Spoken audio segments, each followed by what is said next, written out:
In today's video, I'm going to teach you how to use OBS Studio in just 5 minutes. Whether you're a beginner looking to start streaming or recording your screen for presentations, OBS Studio is a powerful and free tool that can make the process seamless once you get the hang of it. So, let's dive into setting up OBS Studio. First, start by opening your OBS Studio application. Once it's open, you'll be greeted by the OBS interface, which might seem a bit overwhelming at first. But don't worry, I'll guide you through it step by step.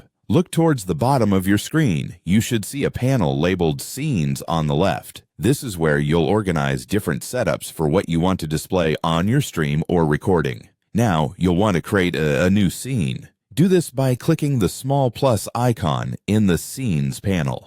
A scene is essentially a canvas where you can arrange different visual elements, such as game footage, webcam views, or desktop displays. Think of it like setting a stage for a play, with each scene representing a different act. Name your scene something appropriate based on what you'll be using it for, like game stream or tutorial. Once your scene is created, it's time to add a source. Go over to the Sources panel, which is right next to Scenes. Click the plus icon here. This is where you can add elements like a display capture, which grabs your entire screen, or a video capture device for your webcam. Each source you add will layer on top of your scene like pieces of a puzzle coming together. When adding a source, such as a display capture, a new window will pop up for you to configure its settings. This is your chance to tailor the source to your needs. Select which monitor you want to capture if you have multiple, or customize any specific settings the source might offer. Take your time to carefully adjust these to ensure your output looks just right.